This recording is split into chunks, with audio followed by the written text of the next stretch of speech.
You're listening to Revenue Insights. Today I'm picking the brains of Moyse. He's the head of sales at ChAI. He's been leading various sales teams through rapid growth over the past 10 years. So Ian, I'm fascinated to understand today how you've done it.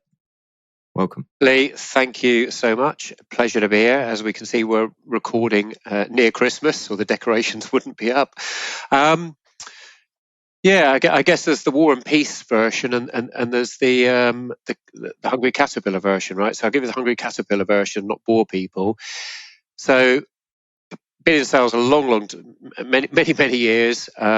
Always in technology sales, but I think it's a very transposable skill, and I have a passion for it. I've always loved the engagement. I'm still learning today, which often when I'm leading teams, and I say that, you can see that, right? And I try and get them into, guys, it's about, guys and gals, it's about continually adjusting and learning to the changing buyer dynamic. The buyer now is very different than it was 5 years, 10 years, and certainly 20 years ago. We live in a different world with different information, different influences. Social media wasn't even around then. And we have to adjust as sellers, right? Some of the basic principles apply, but you've got to remain relevant to a much more educated, smarter, agile, informed buyer. And it should be fun, right? It should be something we engage with. That's the nature of the beast.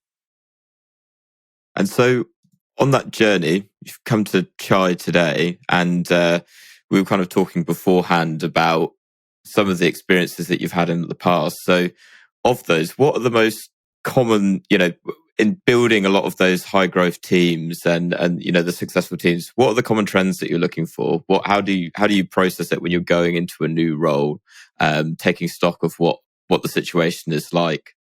Sure. So you said the words there, take stock, or I use assimilate. The first thing is to understand what you're dealing with and not be a bull in a china shop.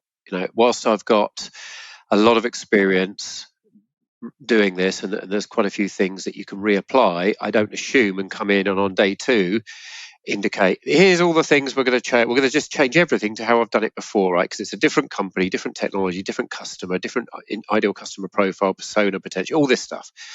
But there is a common framework. So the first thing is to assimilate and understand what you're dealing with, including the internal customer. Whether you've got a team or not, but your salespeople, what the dynamic is, and trying to appraise what the real challenges are. What the stop, start, continue buckets. What is working or seems to be working? Well, let's not change that right now and break things that are already going. What's obviously missing and needs to be started, and what do we need to stop doing it? So firstly, I look for the obvious stuff in each of those and address those, right? Because you're going to get some early wins from some easy spots. And then as you start to unpeel what's going on and get more understanding, you can digest and make more further changes. But you don't want to come in and ruffle the feathers of change everything overnight and be a bull in a china shop. It doesn't go down well. It doesn't build rapport with you in relationship with the people that are there. But there's a set number of principles, right? And what I see with salespeople, and I have not only have I experienced coming in and transforming sales teams and their revenues, and had the pleasure to do that, but I also have the pleasure to be a judge on a number of sales awards and get involved with different sales associations. So I get to meet a lot of salespeople, not just from technology, but across sector as well, and get that interaction to gauge and get a feel for what's going on. And there's a lot of underlying issues, I believe, that are easily addressed but affect sales performance. They're not the epiphany of you need to know this about the product or something big. They're small things, and maybe we can talk through a few of those, see what you think, and you can question me on. So let's pick on one, right, which is a bugbear of mine. And I've been guilty of this as well, but once you start to open your eyes on it, you start catching yourself and think about it. So communication versus conversation. So any salespeople, any salesperson that I've ever asked and said, well, what's the optimal selling position to be in? Well, it's face to face. It's talking to another human being in person. Great, because you get more feedback, interaction, can build more rapport, all that stuff, right? And if you can't be face to face, well, on video like this, great. And if not, then traditionally it was face to face. Then it was, well, talking was on the phone. Then, well, conversation. Okay. No one ever says, oh, the optimal is emailing each other or is electronic, right? And yet, you know where I'm going before I even get there, and I'm sure people listening will, and any sales leaders thinking about this will be, the penny's already dropped. How many times are we resorting to, typically email, but electronic medium? Right, so I'll catch a salesperson and say, well, they'll say, oh yeah, I called up with XYZ prospect, or I called up with Sally, and we chatted yesterday, and I've learned to just say, well, just when you say chatted, you spoke on the phone. Simple question. Oh no, we exchanged emails 4 or 5 times in the day. Okay, well that's not chatted. That's communicated. And it has some fundamental flaws, right? Whether you're in sales or customer service or support, it's pretty much the same issue. They're not the same. Okay, they have their place, but they're not the same. On email, you can misinterpret what someone intended, right? You don't know if they interpreted and responded to what you think they responded to. So it's very easy to get misunderstanding. There is absolutely no feeling in it, an emotion. Although you might think, they put it in bold, they're angry. There isn't. It's black and white. It's words. And there's no reaction. There's no feedback loop. So, here's an easy one. You've emailed them. How many times does those listening have had someone say, they've emailed you and said, oh, yeah, could you email me over the pricing or change it for this or whatever? And you go, yeah, brilliant, keyboard warrior. Great, it's a buying signal. And we can talk about happy ears in a minute if we want. Buying signal, I'll send it back. Right? You don't know, did they then open that email and go, oh my gosh, and then turn to their colleague and, hey, George, have you seen this? What the? Have they misunderstood what you've put? Have you misunderstood what they've looked for? You can't handle that because you don't know that's going on. And then do they ghost you, or you can't get hold of them because you didn't talk it through? Why couldn't you have replied? And people say, well, and this will lead me on to the next subject built into this one, I guess, changing the channel. People say, well, I couldn't just phone them up. And I hear this when I do this at conferences and with audiences, I talk about this. But you can't just pick up the phone when they've emailed you and said, can you send something, or can you do this, or can you answer this question? Okay, if you don't feel comfortable doing that, could you not reply and say, Sally, really value your question, but there's a number of things around that I'm not clear on. Are you available for a quick call this afternoon or tomorrow morning? You change the channel, right, to one that's appropriate. But you still responded on the same communication method if you didn't feel comfortable enough just to pick up the phone. Maybe you haven't got enough rapport with them yet. So it's understanding what the limitations of this are, because, and I watch it all the time. I'll join a business and I'll see people, and I'll look in the CRM and you can see it. CRM is the easiest place because you can see the emails going back and forth of historic conversation. You go, well, where was there a phone call in that? There's 10 emails been exchanged. There wasn't, where was and look at that, what that's about. Why wasn't that a conversation? The easiest example, of course, is customer service, where if someone's emailed in with a complaint, email them back saying, respect that you feel we've let you down. Would love to. Are you available at 2 this afternoon or 4 tomorrow? And what number would be best reach you on to have a chat about this? Not send them a standard response back. Because you haven't engaged. Are they screaming their head off? Are they telling all their friends? Or are they, you can placate them. And I always say to people, guys, think about this, guys and gals. I've got to stop being masculating the phrase there. But salespeople, think about this. If you humanize it, people deal with you differently, right? If in the street you don't bump into people on the street, or you shuffle. When you shuffle, you're both going one way and the other. You both say sorry. If it's a car, because it's dehumanized, you look at what happens with people in the car. Oh, get out of my way and all this stuff. People default to it. It's another block of metal. It isn't another human I'm dealing with. People react differently. Same behind email, right? You're not getting the response, the emotion. You're not getting feeling. You're not earning rapport with that prospective client because you've desensitized it into black and white writing. It's interesting that in the age of so much technology that it's naturally gone in the direction of, okay, how do we automate this? How do we scale it? How do we make it so much faster? And you're quite right, with technology like email, it's so easy to gravitate towards that and to lean on it. And I think you're absolutely right. I mean, from the perspective that I come at it from, so we really value like the strength of the relationship. It's not all about how many emails that you're able to send. It's actually, how many meetings have you booked with them? How many times? Okay, yeah, how many times are they replying to your emails? Are you just battering them with with 20 emails a day and then not really engaging with it? And so I'm interested to know, before we kind of move on, why do you think sales teams have kind of gone in that direction of almost being scared to pick up the phone? It feels to me that is it just that it's easier to send an email? If sales teams just got to the point where actually, I can just do my job? And then I guess second point to that question is, when you go in, do you look at it in the sense of the numbers, that when you then go, look, we need to be getting on the phone more often, do you see that tangible impact at the bottom of your revenue numbers? Yeah. So in the first answer, I think it's habit. We all fall into it. We do it in our private lives, and look at WhatsApp groups, and there's people have all these different mediums going on and messages coming in, whether it's about the kids' football in a WhatsApp group, whether it's arranging something with friends. How much of that now happens electronically? Whereas in the olden days, they'd have used the home phone to phone someone's home phone, right? But now it's easy because people are transient. So do you want to try phoning them, and then you don't get them, and then they phone you back and all this? So it has its place for doing certain things. If you're arranging a meeting with a client and you've had a conversation, we just agreed, right, let's sort this meeting out, and there's 5 people involved. Right, well, I'll send some proposed dates over. I'll go through my diary, send them over. Sometimes it fits for doing stuff. Or now we've had a discussion about the pricing, Lee, and it seems that option 1 is the one that you want. Let me just reconfirm what that is. Boom, boom, boom, boom, boom. That's more, yeah. No, I think it is. Okay. So how would you like me to present? Do you want me to just raise an order with you? Or do you want me to give you a pro forma quote?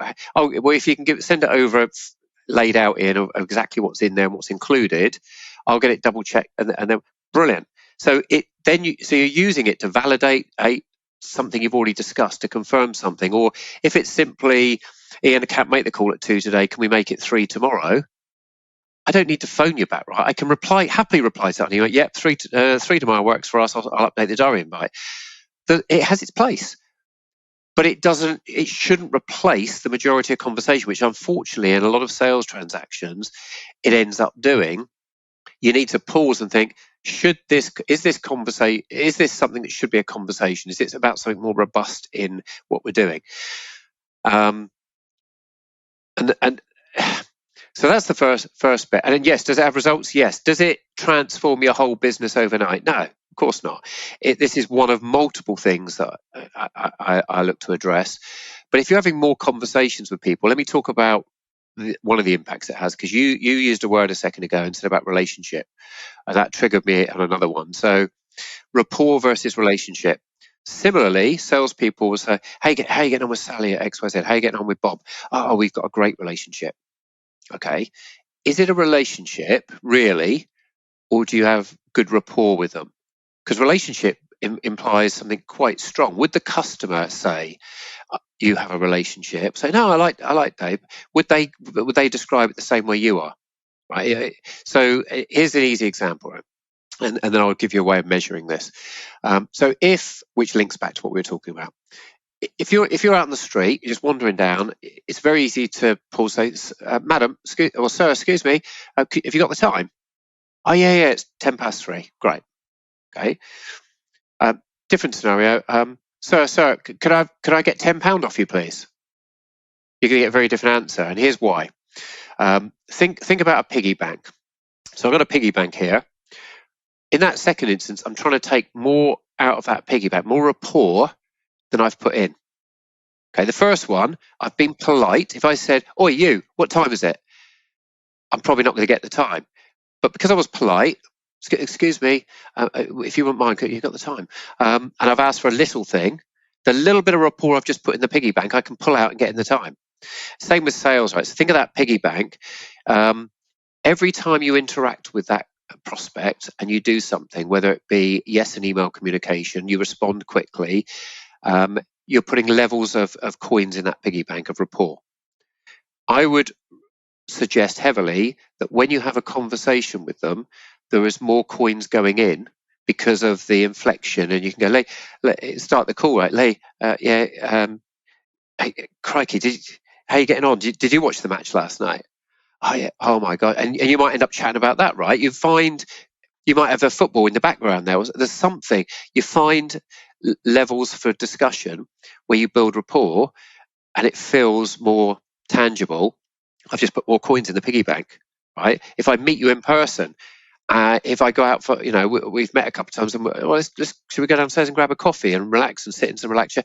Whatever. The more you get into that, the more rapport is going in, the more you can take out, the more you can ask for, the more you can question, the more you can, ask for a favour. Right. But if you haven't put any in and all you're doing is email, I would suggest 2 salespeople prospecting to the same client. The one that's got the most rapport, that's leading towards a relationship, is the one that has the most meaningful interactions. Electronically, yes, you're putting coins in, but they're going in at a much lower value denomination every time you have an engagement. I have a conversation, maybe I put 50p in there. You send an email, maybe you got 5 or 10p in there. I can build towards a relationship far, far quicker by the type of interaction I have and humanizing it and making it personal, and us chatting. After this call, we'll have more rapport than just a couple of emails exchanged arranging it. It's the nature of how humans work, right? But how many salespeople are avoiding that? Well, therefore, you're not building towards a relationship, but you claim you've got a relationship. Really? You've got to think about that one as well. Because a combination of these, the more you have conversations with people, which also both of these link to questioning in a minute, which we might talk about, but the more you have conversations with people, the more rapport you build. Doesn't mean you're going to win the deal, but you're increasing your opportunity all the time to be better at engagement, know more about the prospect, have more of a relationship, and have a better chance of winning than someone else. Does that make sense? Yeah, absolutely, and I think it gives you a lot more opportunity as well. You talked about like the strength of that relationship, and I think it helps you to beyond rapport, actually, to build trust with that person as well. I'll come at this from a perspective of someone who doesn't like being cold called. If I get an email, if it's not personalized, I will just delete it. Because showing that you care and you've gone above and beyond to engage with me makes a big difference. And that's a catch-22 for a salesperson at the end of the day, I know, because, if you're doing campaigns and you're trying to do your outbound at scale, then, the amount of time that goes into it is really difficult. But from my perspective, when you do have that and you're building a rapport with someone, that keeps me engaged. It makes me go, when I look at it in my calendar, when it's 15 minutes in there, if I've got a good relationship with them, and that really is the key word here, I'll happily jump on that call. And like you say, it may not guarantee that I'm going to buy it, but I can, from the perspective of an introvert that really doesn't want to take that call, it makes me want to buy it. Ultimately, it will come down to things like pricing. Do I really need this? But it's such a fantastic point, Ian, that when we internally at Ebster, we created a sales benchmarks report, and without going into a long spiel, we will measure the strength of the relationship, right? And what's so interesting is that customers that we work with, when they've got a good relationship, and we score that between 60 to 80 out of 100, their win rates are somewhere around about the 20-25% mark, probably a bit below average. And what's amazing is when they've got a great relationship, so categorized by 80 to 100, their win rates are all of a sudden like 40%. So, it's still not going to make it 100%. There's no perfect answer to that. And we know that. But I think it really validates the point that you're making, that when you have a great relationship with someone, the odds of it closing significantly increase. And part of that, if I may, is because if you build, the stronger the rapport you build, another fundamental I change with people is the questioning techniques. And I find salespeople always think they're good at questioning until they realize they're not. And I think the more rapport you build, the easier it is to ask and frame questions. And some of it is the rapport, some of it is technique and verbiage of how you ask this. And this is the bit I always hone in on, and I'm constantly looking to improve my skills on, because it's so easy to miss. And I've always said to people, if I know 10 or 20 more things about this prospect than you do you think I've got more chance of making the right decision? And that doesn't mean winning the deal necessarily. It might mean extraditing yourself and saying this isn't right for us or the customer.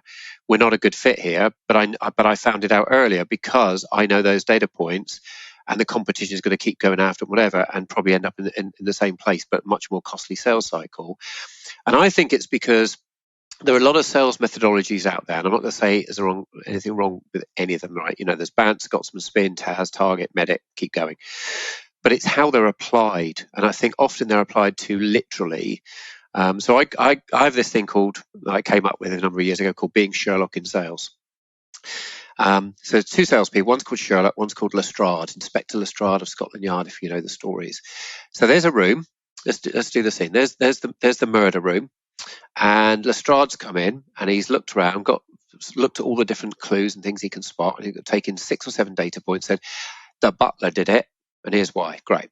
Sherlock comes in and totally contradicts that and says, nah, because he spotted 20 other things that Lestrade just didn't even spot, and correlated them and come up with a far more. How the heck did you do that? But all the clues were there, all the information, all the opportunity was there.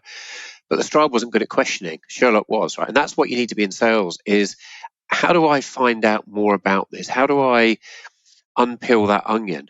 Because, for example, and I'll pick on BANT because it's the simplest to talk about, but they've all got the same thing. If you implement it this way, and I do this when I interview salespeople.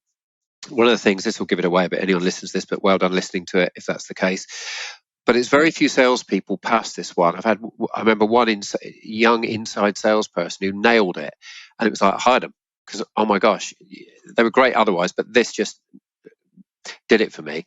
So the icing on the cake was, okay, so let's go through a qualification. Okay, so you've asked me, let's start you off. You've asked me, well, what sort of budget you expect? And I've said about £17,000 to £18,000. Most salespeople then go, okay, and if we can get that, what sort of period or time scale are you looking to do this in, and why would you look to do it? What's the benefit? Well, you've already missed it, guys, girls, because I said 17 to 18. The obvious question should be, I'm not going horizontally, I'm going vertically. I'm going to say, that's great, Ian, thank you. I appreciate you sharing it. Why is it 17 to 18K? Because that number's come from somewhere. Why is it 17 to 18? Oh, well, because that's what we paid for the last solution. We used to use so and so. You're trying to sell so we used to use so whatever, and 17, 18K. Okay. But is anything new you got to buy? Have you ever bought anything that didn't just match up to your expectation or budget? Yeah, of course we have. So if we can show you the value, and we have this conversation, and it was more than that, but it justified it. Is that something you can get? Yeah. There's a and that process is, oh well, we just go and apply, justify, and blah blah blah. Okay. There's loads of other questions you can ask before you then go to, people move laterally, go tick, I've got the bit of information. All the time you're talking to someone, again, this brings you back to, you can't do it if you're doing it on email.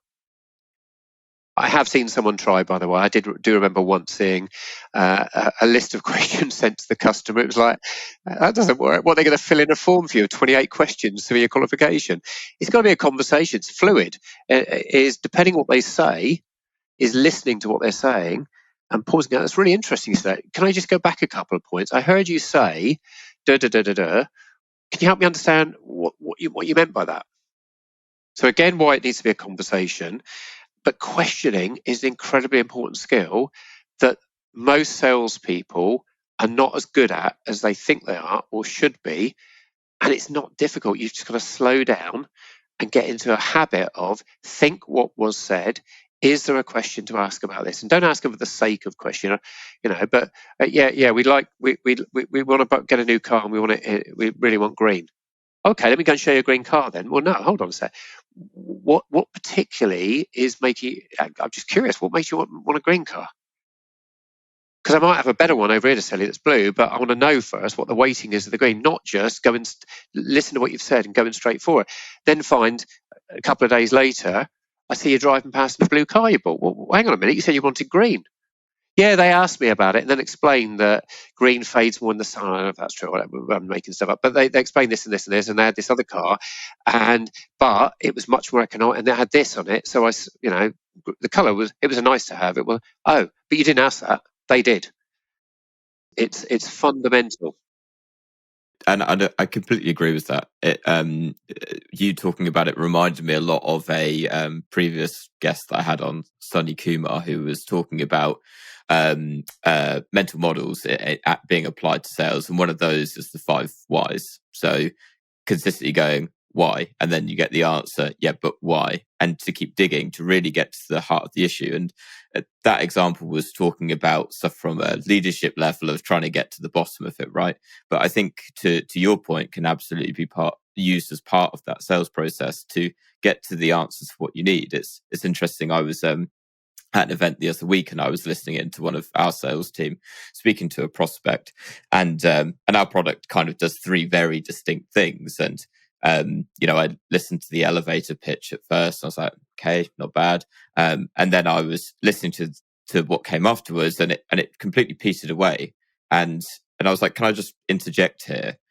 I'm just interested to know, to the prospect. And I was like, what this chap was using Salesforce, and I was like, what's the state of your Salesforce like at the minute? Oh, well, it's a bit of a mess, to be honest. Great. That's all of a sudden of interest to me, because that's something that we help with. Why is that? Start to dig into it a bit more. And then to my colleague, that was, there you go. That's giving you your answer, because you're asking the questions why, to dig into it, to understand the state of play. And it will often amaze you how much information people will give you, as long as it's not about telling them, we do this, I can change your life. Our technology is going to, make your day to day so much better. It's just ask them where they're having problems, get the information that you need, and completely agree with you. It's such an underrated skill in so many different parts of business. Yeah, and don't the other trap, I think, and I'm sure in your business, because we're in that sort of area where this appears, is don't fall into the trap of ask a few questions and then as fast as you can move to, well, let me show you what I've got. And typically it's a demo, right? Let me show you the demo. It's the devil's temptation, because what I watch and the behavior I see in demos is and everyone does this, it's because it's harder, is people go into show and tell mode. Right, the questioning virtually stops, because you're thinking, where do I click next? What do I go next? And I know what I'm going. Let me show how shiny this is. Instead of, right, I've understood from the questioning, to your point, 3 key pains you've got. Let me first show you that first pain. Let me show you something here succinctly of how this could change that for you. Great, Dave. How does that look, Sally? What do you? How would you use that? Instead of, let me take you through now a 40-minute demo as fast as I can talk to you and get the minimum I need to get you on to show you something. That's number 1. And then 2, once I get into it, I go out of sales mode. I forget to question, I forget to interact and converse and build rapport. I go into, I'm going to talk at you mode. And I've seen it done, I'm sure you have, nth number of times, because it's a trap that people fall into. If you know how to demo, you don't know how to demo, if that makes sense. You get drawn into, I'm going to go through the motions because look how whizzy I can demo. It really is the devil's temptation in sales, I think. Let me get to a demo as fast as possible and then talk at you. Yeah, absolutely. And I think probably the last bit to add to that is it's not only just about asking questions, it's being able to listen and actively listen as well, to actually listen to what they're saying and what they are giving to you. And I don't know whether I'm making a sweeping generalization or not, but I find that kind of skill set generally lends itself more towards introverted people than extroverted people. But sales naturally seems to attract more extroverted kind of individuals. So it's finding the balance in between. Yeah, absolutely. And maybe that's, I came probably from an introverted background, being a programmer originally. So maybe that's what led me down this path. Who knows? Yeah. Something that I'm interested to ask, a lot of the principles that you've talked about ring very true. And I'm quite interested to understand from your experience, Ian, go to where you are now, and ChAI, you're obviously in artificial intelligence. So really a very interesting kind of spearhead of the technology market at the minute. So what's your opinion on that, like the digital transformation of sales teams? Because everything that we've been talking about in this episode has very much been, I feel, quite qualitative kind of feedback that you're Yep. taking. So do you find that that sales tech tools are beneficial for salespeople moving forward? Yeah, I think absolutely they have their place. But it's a couple of things. One is not to think, and I'm sure you'll iterate this with what you do, but not to believe that buying a piece of technology is just going to fix your sales process or execution issues. It's not, right. So these tools are there. It's let's do this one. If you've got a DIY person, a carpenter, but they can go and buy the hammers and the chisels and all the tools. But if they're fundamentally awkward and just don't know what the hell they're doing, they're still going to do a bad job and put the shelf up crooked, right? They've got to know how to use the tools. The tools are there. Use the right tool for the right job to make you more effective, efficient, and productive, and more informed. But you've still got to have the driver. Same as you can get the best race car in a race, but if the driver in your Formula One team it ain't the great driver to go with it, the best car in the world still not going to win the race. So it's a combination of them. So absolutely, I believe in using the right tech tools. We've looked at a few recently, and I've said, look, let's park that for a second. We're not ready in what I'm doing with the sales team to jump and use those at this point, but they absolutely have value and they're great tools. But I don't need to do that right now. Right now, let's get all these fundamentals lined up and better execution. Then we can look at what we need to do. Let's make sure we're utilizing the CRM we've got effectively. We're missing this, and we're not doing this effect. Let's get all those ducks lined up first, so that we're heading in the right direction. Now, we can look at whether it be phone sentiment analysis tools, all this stuff. But just getting them now is not going to fix the problem at the beginning. There's a right time and right place for the relevant tools. But yes, they have their place. Yes, of course they do. If you can take an effective executing sales team and give them the right tools, and it isn't the same tool for every business and every team and every solution you're selling, because things will vary. But pick the right tools for them, you can therefore make them more productive and effective. I want them talking the majority of the time, be as effective as possible in talking to a customer, and that's where their value should be. Not doing admin or doing stuff. There's an element of that needed, but the more efficient I can make them, the more informed I can make them about whether it be market intelligence or how they interacted on certain conversations, to be able to coach them. So the answer is yes. I think you can't ignore technology. You can still do well in sales without anything, right? If you're really good at selling and you focus on the basics, but don't want to take my athlete and bolster them up with the best shoes, the best equipment, training, and all the rest of it. Yes, I do. Yeah, 100%. Last thing I wanted to ask you, Ian, from your experience, where obviously, as you pointed out at the beginning, we're recording this in December, coming up to Christmas. We're heading into what's going to be, I'm sure, a very unpredictable 2023. Economic downturns and a lot of uncertainty. Having been through, the period of 2008 and the downturns that we had then, from your experience, what learnings are you taking from selling in that kind of market and in that kind of ecosystem? How are you carrying that forward into next year? Sure. So yeah, economic debt. So it's all gloom and doom, right? And it's all going to be hard. So let's sales. You've got to be positive. You've got to have not an arrogant or happy as approach where everything is you believe everything, but you've got to be pragmatic. But you've got to be optimistic rather than pessimistic. If you're too pessimistic, you'll bring yourself down. That's why we lost. Oh, we're going to lose this one as well. You've got to be positive and think, right, what do we do about this? Yes, we're in a challenging time, and for a lot of people personally, it's very challenging. We've come through Brexit, right? We've come through COVID. We've now got this. and look at how many businesses have pivoted, survived, and figured out how to do things. So, coming into 2023, what would I advise? Well, number one is be looking at who your ideal customer profile is, what their persona is, and how they may be affected by this. Understand who are your buyers, customers, people, etc., and how is all this going to affect them? Because that has a knock-on effect to you. If they're going to, start holding down on buying or delaying purchasing or whatever might, depending on your market or service, what's the likelihood of that happening? And one of the things you can do there is talk to them. Again, not on email. Have a conversation with them. If you've got good relationships, this ties it all together nicely. Actually, if you've got good relationships, go and have some conversations with them at senior level with your customers, and get an understanding.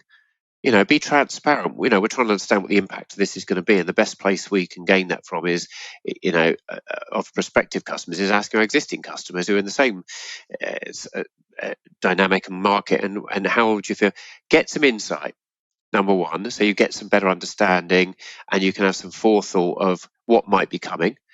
Then you can start to make planning for where might we need to pivot? What can we do? Because look at COVID, right? Restaurants were hit incredibly, but they rapidly pivoted to, do you know what? We still got a kitchen. We still need to do revenue. Let's do deliveries. Let's come up with new offers. Let's come up with new ideas and marketing campaign, all the rest of it. Start figuring out your own one. What's the impact likely to be? What's our mitigation for that over that period? Do we need to target a different ICP? Is there anything on the product or service we could tune right now and do, a cut down? What needs to change, if anything? And for your salespeople, you need to be talking to them and communicating and working with them, because what you don't want is them on a woe is no, on a, well, it's probably going to be bad, and expecting it, because you can create your own destiny. Sales you've got to be passionate, right? You've got to be positively passionate, but also realistic of, okay, it's going to get harder. What do we do about it? Let's figure out what we do about it now. Does that mean we need to get a marginal gain on our close rates? How do we do that? Do we need to increase our average sales value by 5 or 6%? You can't say increase it by 50 or 100. It's not realistic. But what metrics can we focus on that will have an impact to mitigate what might come? And be discussing and thinking about it now, not when it hits you. If it doesn't come and you've planned stuff out, well, great. But don't be caught on the hot rate. You can see where we're heading. COVID hit us all too quick, and everyone had to go remote. We dealt with it, right? So we'll get through this as well. But you've got to be thinking about it, working on it together, not just putting your head in your hands. Woe is us, and hope, and certainly not having hope as a strategy. Oh, we hope it turns out right. We'll see how it turns out. Right? And salespeople, you've got to keep them motivated. What are we going to do about this? How are we going to do it? What are we going to focus on, and give them guidance? And that's got to come from sales leadership. Don't let them all be figuring out their own little thing and worrying about it, because there will be worry, right? Naturally. Yeah, 100%. That's my two penneth. Final question. If you could recommend one book to other sales leaders, revenue leaders, which one would it be and why? So I'm not going to disrespect any others and say this is the best one out, but one that I recommend that people often have missed, because have a look at a book called Social Selling by Tim Hughes. Social selling, a lot of people think they know what it is, but they don't. What they're doing is reposting stuff and sharing it, and they're not doing what real social selling is. It has an impact. It is another skill in your tool bag. It doesn't replace picking up the phone and talking to people. It is another tool in that kit bag that if you know how to use it, you can use it when you need to use it, right? And it's very readable. Tim's just updated it. There's a new revised version out from his first edition for 2023. I think it's on the stores now.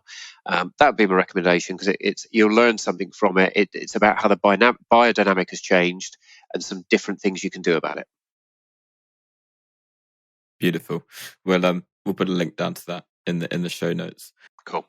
Ian, it's been great to chat with you. Thank you so much for joining me for this conversation. If the listeners want to connect with you, learn a little bit more about some more of the principles that you take into some of the new businesses, and I know you're a massive advocate of social selling. Where can they find you? Sure, and a byproduct of that is personal branding, and here's the example of that now. So by all means, thank you for that offer, and go to ianmoyse.co.uk or ianmoyse.cloud, and that will take you directly to my LinkedIn and Twitter accounts where you can follow and connect. Awesome. We'll put that down in the show notes as well. Thank you. Amazing. Well, let's conclude there. Thank you again, Ian, and thank you to listeners.